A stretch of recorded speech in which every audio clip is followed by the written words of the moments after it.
L'image est symbolique. Les maires de Paris, Rome, Helsinki, Bruxelles ou Vilnius, tous main dans la main, après la signature de ce mémorandum dont l'objectif est de centraliser l'aide des villes envers Kiev.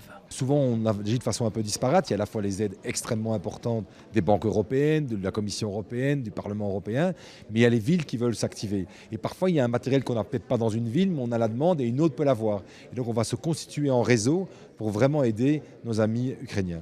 Cette signature intervient lors du Forum d'investissement de Kiev, un événement organisé d'habitude en Ukraine.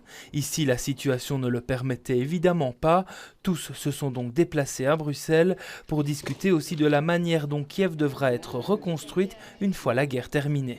Échanger les bonnes pratiques, permettre à Kiev, dans sa reconstruction, d'être déjà après-demain et pas simplement dans une reconstruction. Par exemple, la question des énergies, la question de comment résoudre le défi climatique. En raison des derniers bombardements, le maire de Kiev n'a pu faire le déplacement.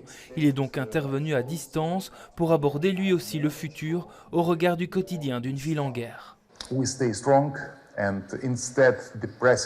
Nous restons forts. Plutôt que d'être dépités, les habitants ici restent forts. Ils ne veulent pas quitter la ville. Ils sont prêts à défendre nos maisons, nos familles et nos enfants. Pour représenter le maire, son frère et émissaire a néanmoins fait le déplacement.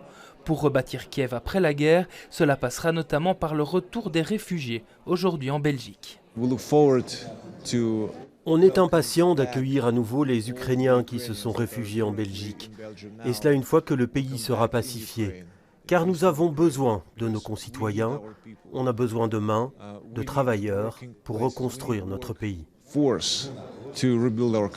Et cela pour assurer un futur aux habitants de Kiev, en coopération avec les différentes villes et nations européennes, toujours plus solidaires depuis l'invasion russe en Ukraine.